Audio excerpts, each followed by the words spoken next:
Nós sabemos que o trânsito não é fácil na cidade grande. Vamos aqui convidá-lo. Esperamos que consigam. Aqueles que estiveram, votem. E já chegou o nosso convidado. Tudo bem, Gustavo? Boa Pai, noite. tudo bem? Como está? Tudo bem? Joia, boa noite a todos. Eu vou falando contigo aqui, vou tentando fazer, eu queria gravar, eu acho que eu vou conseguir, mas internet é uma coisa complicada. Bom, pessoal, como eu estava falando antes, aqui tem um aviãozinho, ó, Gustavo, acho que é a tua primeira live, né? Esse aviãozinho a É, gente manda para 10 pessoas, pessoal, vamos lá enviar para 10 pessoas que a gente conheça, que gostem de live, que o assunto possa ser importante na vida delas. Vamos divulgar esse conhecimento, essa experiência do Gustavo. Aqui embaixo também, pessoal, tem uma caixinha de perguntas, é um balãozinho de verdade. Boa noite, Cami terapeuta, maravilhosa. Fiz uma terapia show com ela lá no Sul. E essa caixinha de perguntas, vocês vão, quem tiver alguma pergunta vai colocar ali, tá? Por enquanto a gente tá vendo quem tá entrando. Mas como divide as telas, para não ficar tapando o Gustavo, eu vou tirar os comentários. Mas por favor, vocês vão me lembrar, viu, Gustavo? Eu coloquei até o despertador, porque eu sempre esqueço de colocar de novo e ver se alguém comentou alguma coisa. Que bom, Cantinho do Amor, que você voltou. Então, depois no final eu vou reativar os comentários, pessoal, para a gente ver o que cada um tá falando, comentou, se a gente tem alguma coisa a mais. Mas o melhor é colocar nesse balãozinho aqui que tem uma interrogação. Esse é o nosso cantinho de perguntas, tá, pessoal? Bom, a nossa live de hoje, para quem viu o vídeo, vai ser emocionante, né? O Gustavo vai nos falar um pouquinho da história dele e a gente vai entender tudo o que aconteceu, o que ele faz e para que serve, né? Algumas coisas importantes na nossa vida, que uma delas é a vontade de fazer, né? A vontade de realizar. Bom, para quem me conhece, eu sou a Ana Estela. Esse canal foi feito para ajudar as pessoas na pandemia, durante o lockdown. Eu fazia até música, eu dançava, eu colocava, dava aula de meditação, tudo que fosse possível para a gente se sentir melhor, né? Porque nós ficamos muito tempo isolados e nós, seres humanos, não nascemos para ficar isolados, correto? Então, esse canal foi criado para isso, com essa intenção. E hoje nós estamos aqui com o Gustavo Pagotto, que é um atleta de hipismo, e ele vai nos contar o que ele faz, o que é o hipismo, qual é o esporte que ele pratica. Ele vai falar um pouco dele, da carreira dele como atleta, para a gente chegar ao nosso ponto em questão. muito Diga. bem. Bom, boa noite a todos, mais uma vez. Um prazer estar aqui, minha primeira vez numa live, então vocês me perdoem aí a minha inexperiência. Vamos lá. Contando um pouquinho da minha história, eu vivo no interior de São Paulo, uma cidade chamada Pirassununga, e apesar de eu vi você falando de São Paulo, tem trânsito, aqui também tem. Eu estava na avenida aqui, para tudo nessa hora, acho que a gente saindo de escola e tudo, foi Com complicado, certeza. mas deu certo. Enfim, estamos aqui. E Hum, minha história, de certa forma, é simples. Eu sou nascido aqui nessa cidade pequena de Pirassununga. Minha família sempre foi envolvida com propriedade rural, na agricultura aqui. Então, eu tive contato com os animais, com os cavalos, desde pequenininho. E meu pai foi um grande incentivador da gente fazer prática de atividade física. Qualquer esporte, meu pai sempre nos incentivou muito. E como tinha esse contato com os animais, nós, na minha família, todo mundo monta cavalo, ou já montou uma vez na vida. E foi aí que eu comecei, vamos dizer assim, a minha trajetória dentro do hipismo. Para vocês terem uma ideia, no começo, nós somos uma família de classe média aqui em Pirassununga, E nós ganhamos meu irmão ganhou um cavalo, meu irmão mais velho ganhou um cavalo, e a gente começou a participar de competição com esse cavalo, onde ele era montado 3 vezes, porque cada irmão fazia uma competiçãozinha com ele lá. E foi assim que tudo começou. E a coisa foi caminhando de uma forma que eu me identificando muito, que gostava muito do esporte, até por conta do contato com os cavalos, que eu gosto muito de animal. Minha casa praticamente é um zoológico, aqui tem tudo que de bicho tem aqui dentro. E gostando muito do esporte, muito do esporte. Só que chegou uma hora na minha vida que eu tinha que tomar uma decisão. Como eu falei, você vai subir no nível do esporte, todo nível básico de esporte, acho que ele passa a ser acessível. O hipismo também, ele é acessível no nível mais básico. Hoje você tem escolas de equitação que vão te custar o mesmo valor de uma academia de ginástica. Só que conforme vai subindo, vai aumentando o custo disso. E eu tive que tomar uma decisão que era me profissionalizar ou não, para me manter dentro do esporte. E foi o que eu fiz. Eu me profissionalizei. Ô, Ana, você me interrompa, tá? A hora que você quiser, porque eu vou falando aqui e não paro mais. Hein? Pode ir, qualquer coisa eu falo. Tá bom. Aí foi assim que foi a minha história. Eu tive que me profissionalizar para me manter dentro do esporte. E foi difícil isso para mim, porque eu tinha um carinho muito especial pelos animais que eu tinha, os cavalos, todos. E se tornar profissional dentro do hipismo significa que provavelmente você vai ter que vender o seu cavalo em algum momento. Mas, enfim, aprendi a lidar com isso também e criei um objetivo na minha vida. Isso quando eu estava por volta dos meus 17 anos, mais ou menos, eu falei que um dia eu queria ir para a Olimpíada. Legal. Coisa assim, eu acho que dá para fazer uma analogia com todas as outras profissões. É a mesma coisa que você pedir uma coisa bem absurda dentro da sua profissão. Citando um exemplo de um advogado que acabou de se formar, fala, eu quero ser ministro do Supremo, por exemplo. É uma coisa difícil, mas ela é atingível, óbvio. O primeiro passo foi dado, você tem que ser advogado. O meu primeiro foi dado também. Eu estava treinando, montava cavalos, mas eu queria ir para a Olimpíada. Aí você entra num ponto interessante, porque o que mais você encontra na vida nesse momento são pessoas que vão dizer que isso é absurdo. Sim. É muito difícil. Vão ter 2, 3 loucos que vão falar, que legal, vamos lá, te dou maior força. Meu pai era um que fala. Que bom, né, que teu pai era um desses loucos também, né? Tem que ter. Então, assim, foi traçando esse projeto, essa decisão que eu tive, que eu comecei a me dedicar cada vez mais. E eu passei minha juventude, vamos dizer assim, já com isso na cabeça. E foi uma juventude diferente do que o normal dos meus amigos, porque enquanto todo mundo estava numa festa, por exemplo, muitas vezes eu tinha que dormir para acordar cedo para poder treinar. Ou para ir Deixa eu te interromper, já que tu comentou, para o nosso público aqui de verdade, né, pessoal?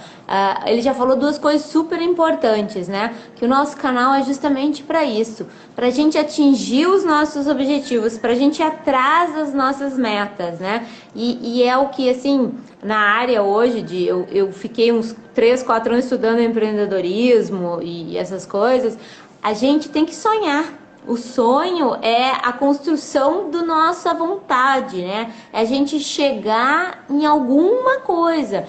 Aquela pessoa que, me formei em direito, como ele deu exemplo. Você é um advogado. Ok, vai ser um advogado. Vou fazer uns processinhos ali. Ok, fazer uns processinhos ali. Mas aquele que já jogou o seu sonho lá longe, né? Ele já tem um outro olhar, ele já tem uma outra dinâmica. Como o Gustavo agora mesmo falou. Quando as pessoas iam para as festas, ele estava treinando, né? Um outro profissional, por exemplo, se fosse o do direito, como ele deu o exemplo, enquanto os outros fossem para a festa, o que o cara queria ser ministro do Supremo, ele ia estar estudando, né? Então, é a gente saber qual a nossa meta, quais são os nossos objetivos, aonde eu quero chegar. Vai lá, Gustavo, continua. Fazendo um adendo a isso, uma coisa que eu acho que é muito importante, que eu levo isso para tudo que eu faço, é o seguinte: eu consigo muito claramente desenhar na minha cabeça, imaginar o que eu quero, qual é o meu objetivo. Eu tenho um desenho na minha cabeça. Então, eu vou dar um exemplo. Eu me imaginava na Olimpíada. Aham. Por que você queria participar de uma Olimpíada? Todo mundo que vai para uma Olimpíada quer ganhar uma medalha, óbvio. Ninguém vai lá. Aham. Mas eu vou ser bem sincero, o meu objetivo era participar, era tão longe de participar de uma Olimpíada que para mim, se eu estivesse lá, eu já estaria, vamos dizer assim, satisfeito. Sim. Mas eu tinha esse desenho, eu tinha coisas, o que eu ia falar, a entrevista que eu ia dar, já estava tudo pronto na minha cabeça. Eu já tinha desenhado tudo isso. Isso aí vem muito de encontro que você falou, é o sonho que a gente tem. Eu vou fazer um parênteses aqui, não tem muito a ver com a minha... Pode fazer. Eu sou um fã incondicional do Ayrton Senna, porque acho que essa determinação dele era muito clara. E fã mesmo. E eu vou te falar uma coisa assim, ó, eu sempre quis ter uma recordação do Ayrton Senna, um capacete, eu queria ter um carro de Fórmula 1. Eu fiz um carro de Fórmula 1. Depois eu vou te mandar uma fotografia, você coloca no seu Instagram, para você ter uma ideia. O cara é mais louco que o Batman, eu acho que eu sou mesmo. Eu imaginava ele pronto e eu construí um carro de Fórmula 1. Ele não anda, claro, mas é uma réplica perfeita. Depois eu vou mandar para vocês. Legal. Mas eu estou dizendo isso porque tudo começa com um sonho, com um desenho que você faz na sua cabeça. Então, exatamente. Depois, eu acho que vem a questão do pé no chão. Você tem que encarar a realidade. E a realidade é o seguinte, se você faz o que todo mundo faz, você vai ser mais um. E tá bom, Sim. Viu? Não tá errado não, ótimo. Se essa é a sua decisão, a sua escolha... Se você tá feliz daquele jeito, né? Perfeito. Perfeito. Só que para eu ir para uma Olimpíada, eu tinha que fazer o que os outros não faziam. Tinham pessoas que poderiam ter mais facilidades, até na questão financeira, ter um cavalo melhor, ter uma condição, vamos dizer, uma estabilidade emocional até maior para poder participar. Tem talento. Ótimo, parabéns. Se eu não tinha, eu tinha que driblar tudo isso e passar na frente. Então eu tive que fazer o que os outros não faziam. E eu falo muito isso porque eu uso isso para minhas filhas. Ela tem a mais velha já está para entrar prestando vestibular, e eu falo para ela, filha, se você estudar o que todo mundo estuda, você vai passar na escola que todo mundo passa. Exatamente. Então, precisa fazer algo mais. Isso eu aprendi muito com meu pai. Meu pai sempre deu o exemplo da mão. Ele falou, olha para sua mão. Você vai ver que tem um dedo que é maior que os outros. Todos são dedos, mas tem um que é maior que os outros. Então, você tem que escolher qual dedo você quer ser. Então, e essa dedicação minha é um processo, tá, que a gente vem passando, que você vai, por analogia, você vai utilizando isso em tudo na vida. Sim. Depois de eu chegar até a Olimpíada, que foi em 2000 isso, que eu consegui participar das Olimpíadas, consegui a equipe do Brasil, participei dos Jogos Mundiais em 2002.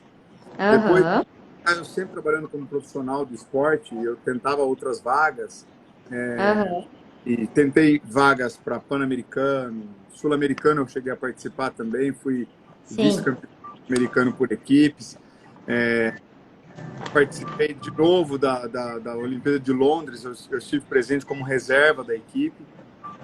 Enfim, eu tive alguns bons resultados, sim. Agora, o que eu mais aprendi nisso tudo, e eu falo para todo mundo quando eles veem a quantidade de troféus que eu consegui ganhar durante a minha carreira, é o seguinte, para cada troféu desse, você pode contar com, pelo menos, para um troféu, no mínimo 10 derrotas. No mínimo 10 derrotas. E o segredo para você ganhar é aprender a lidar com isso. A vitória sempre vem, eu falo que assim, que a vitória sempre vem depois de umas 10 derrotas. Então, se você perdeu hoje, perdeu amanhã, significa que você está cada vez mais próximo da sua vitória. Continua Exatamente. E é essa questão que nós estamos aqui hoje para conversar, é o não desistir, né? Porque muitas pessoas, como tu falaste, se tu estudares tudo que os outros vão estudarem, tu vai ser igual aos outros. Tá feliz? Ótimo, maravilhoso. Mas se tu tens uma proposta de ir mais além, tu tens que ir atrás daquilo que tu sonha. E vão vir muitas derrotas. É na tua carreira como atleta, é no juiz lá que ia prestar o concurso que não ia passar, em todas as outras, o empreendedor, né? Todo mundo sabe que no Brasil para cada 10 negócios que começam, acho que 9 acabam em menos de um ano, é uma coisa assim. Então, todo sonho tem uma história de luta, tem uma história de dificuldade, tem uma história de construção, né? Como tu disse, tu teve que te profissionalizar, né? Tu teve que seguir um caminho para chegar onde tu queria, porque senão tu não ia conseguir. Tu teve as tuas vitórias e as tuas derrotas, né? Como falaste.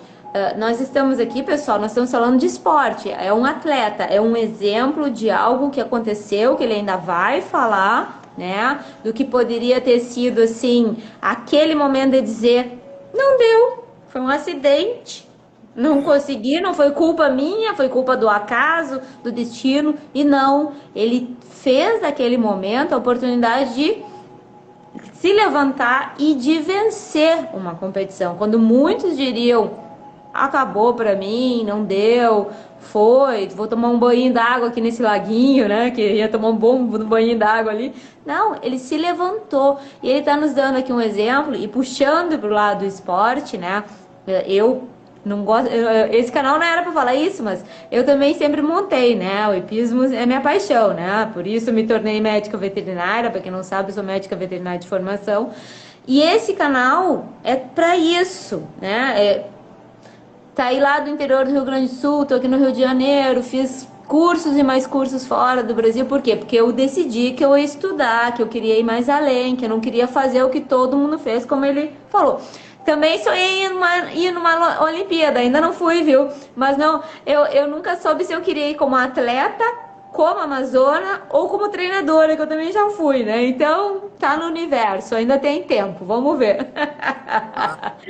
Mas, pessoal, essa história, ela tá carregada de coisas interessantes, de conhecimentos, de momentos importantes para que todo mundo aqui, como eu disse, mais uma vez, tem esse aviãozinho aqui embaixo.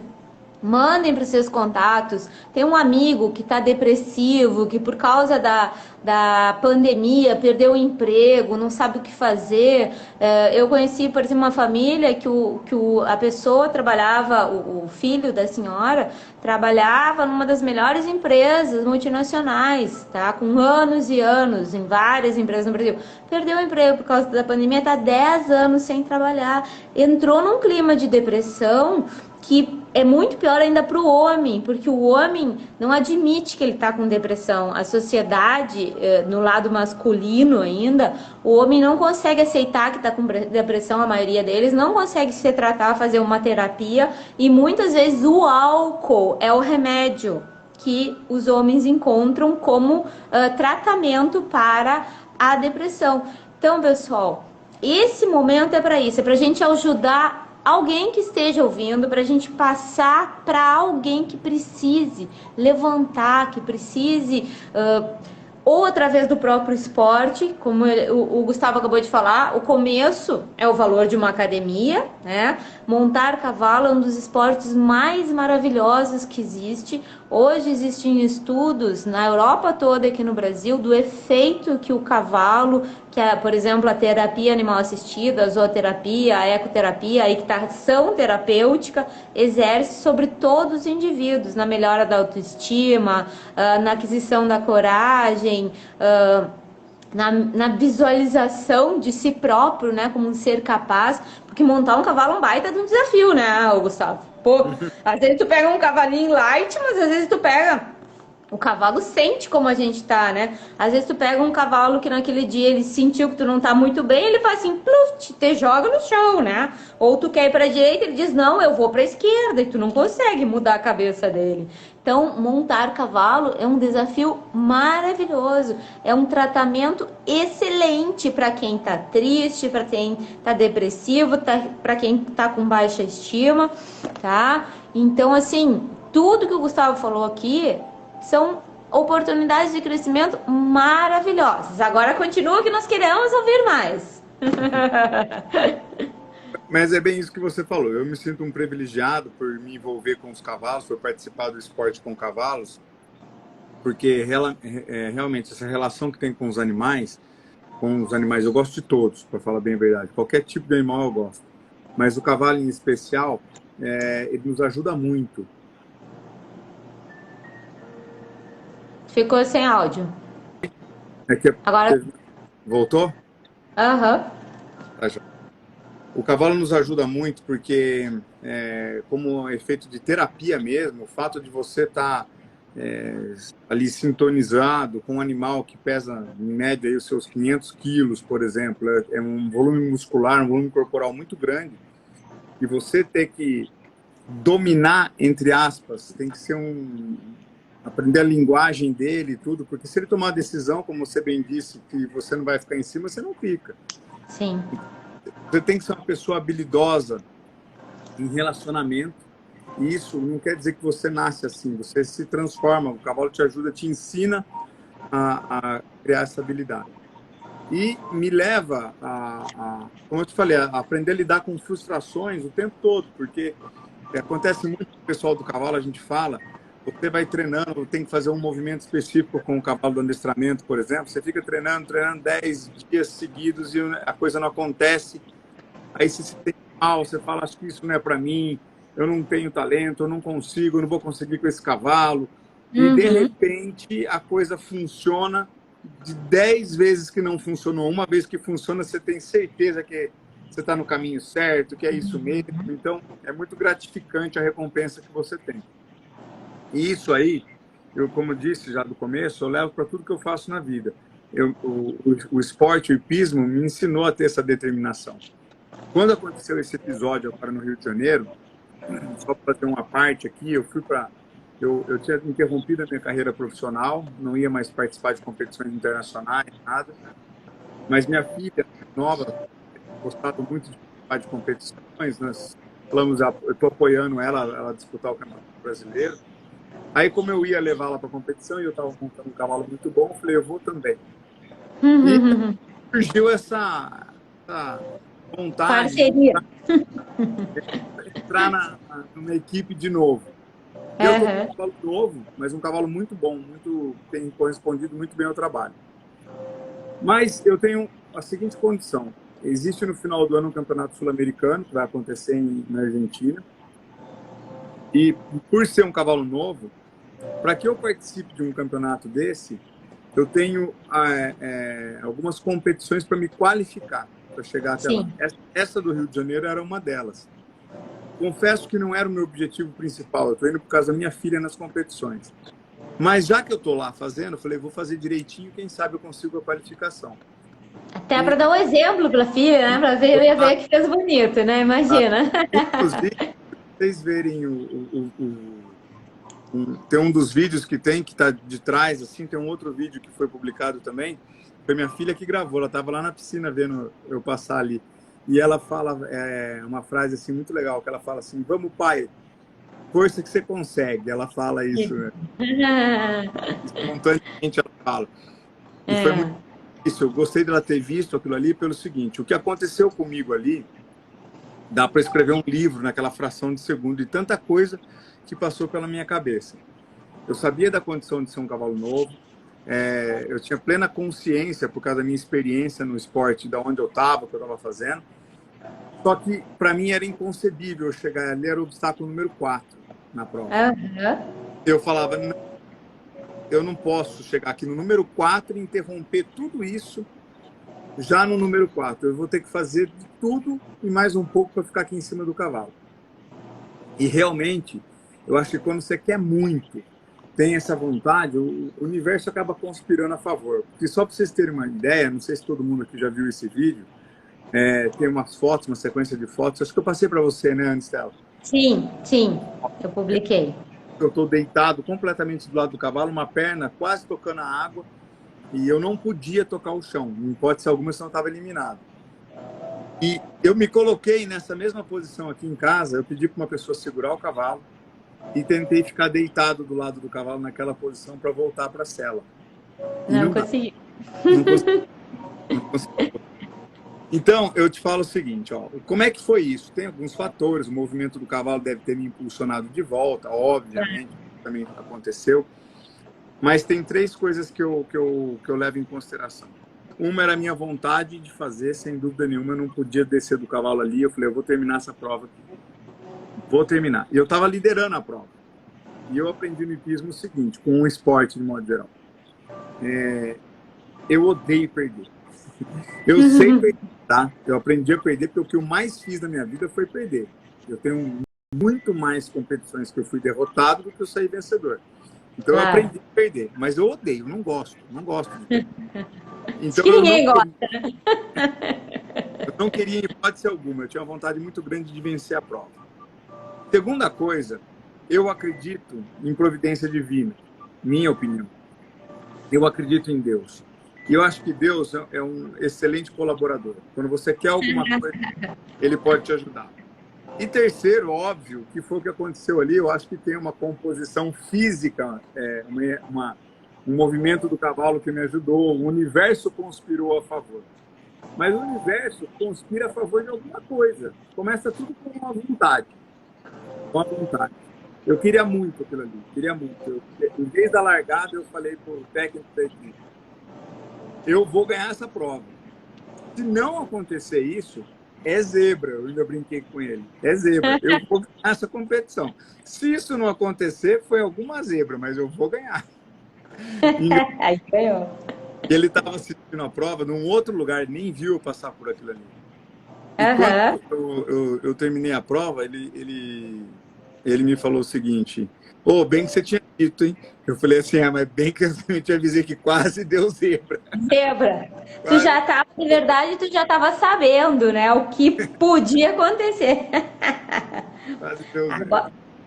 Agora é interessante quando tu fala essas colocações, eu anoto tudo, viu? Eu faço um guia da live, daí eu anoto que a pessoa fala. Daqui uns anos eu vou ter várias lives escritas para eu estudar. E eu sou um aluno bem atento. Então, assim, essa capacidade, né, sabe que bom, tu falou na tua vontade muito grande de vencer. Isso, existe uma coisa chamada will. Os americanos chamam de will, que é a vontade, né? Que é o que o empreendedorismo hoje estuda no mundo todo, que é que o mundo empresarial, as grandes empresas, os grandes players que chamam, né? Que dão palestra no mundo todo e falam sobre essa capacidade, essa vontade, esse desejo de fazer algo e essa vontade de realizar. E daí tem vários aspectos, né? Tem esse aspecto que tu falaste, do eu acredito em Deus, que na minha opinião é um aspecto, sim, super importante. Quando a gente acredita numa força maior que nos move, inclusive a ciência hoje, o que a gente está conversando aqui, pessoal, não é balelinha, não é historinha bonitinha porque eu gosto, porque o Gustavo gosta, porque ele venceu essa prova assim. Não, isso tudo, inclusive, já é comprovado cientificamente, a ciência já comprova. A própria fé na ciência, na medicina, já se comprova cientificamente que ela é responsável pela cura. As pessoas que têm fé, elas melhoram mais rápido de determinadas doenças, principalmente como câncer, elas se recuperam, elas conseguem ir muito mais além, né? Essa questão do Deus, daí a gente lembra, para quem é cristão, a gente lembra lá do nosso grande amigo, né? Que eu sempre digo que é o exemplo maior, para mim é o exemplo maior, que foi Jesus Cristo, que dizia que vós sois deuses. Tiveres a vontade do tamanho de um grão de mostarda, e disser para que essa montanha vai daqui para ali, ela vai, né? E daí tu dá exatamente o exemplo, tu personifica, né, o exemplo do que tu passaste. Eu tentei de novo aquela posição de quase caindo e não consegui voltar. Uma série de fatores, o movimento do cavalo, ok, a adrenalina no corpo, a vontade de vencer que ele se propôs desde o início, eu vou vencer. Ele já estava lá atrás sabendo. Se der uma zebra, pode ser que eu não vença, mas eu vou vencer. Ou seja, o testemunho dele já foi em direção à vitória. Ele não disse, sim, ele poderia ter, né? Poxa, eu já disse lá no início, né, que se desse, mas olha pra zebra tá aí. Vamos deixar assim, né? No entanto, ele não deixou, ele foi lá e lutou, né? Não, o universo conspira a nosso favor, conspira sim. Isso a ciência também comprova, pessoal. Existe A Bíblia dos indianos, chamado Bhagavad Gita, se é que eu sei expressar, se é correto essa expressão, a expressão dessa forma, ela diz que quando a gente quer muito uma coisa, o universo conspira a nosso favor. Paulo Coelho até repetiu isso, mas ele esqueceu de botar, né? Que é do Bhagavad Gita, não é dele. E realmente isso acontece, porque existem conexões, as forças do universo, elas se conectam à nossa energia, esse nosso poder divino de criação que Jesus já nos ensinou e que muitos de nós não acreditamos na nossa capacidade, nós deixamos de acreditar na nossa vontade. Eu tenho umas hashtags que eu coloco aqui, uma delas eu acho que foi até que eu que criei. Desperta e brilha. Sou filho do dono do mundo. Vós sois deuses. E nós somos. Se a gente despertar essa força interior dentro de nós, a gente vai aonde a gente quiser. Pro bem e pro mal, né? Esperamos que todos aqui queiram ir para o bem, né? O que a gente quer para nossa vida e para a vida de todos que convivem conosco. Então, nós somos capazes, se nós queremos, nós vamos conseguir. A gente tem que se propor a lutar, a gente tem que se propor a vencer, não importa a dificuldade que a gente tenha. O Gustavo estava, né, o esporte, o CCE, né, o concurso completo de equitação, são as 3 modalidades, o salto, o cross, adestramento, né, o contrário, né, adestramento, cross e salto, né? Isso. E o cross, que era a prova que ele estava, é uma das provas mais difíceis, porque tem obstáculos muito rústicos, os obstáculos são todos fixos, tem aquelas quedas na água, é um nível de exigência bastante grande, que tem que ter um treinamento muito grande. Como ele disse, são anos de treinamento, são um monte de perdas para se ter uma vitória, e aquele momento foi decisivo para ele. Ele pensou, aqui eu não vou desistir, eu quero ganhar. E olha a força que ele teve para ganhar e para estar aqui nos contando. Fala mais aí para nós. Eu fiquei muito satisfeito dessa competição por conta desse... Para mim, aquilo foi uma barreira transposta, mais um obstáculo, vamos dizer assim, como você bem, de uma história toda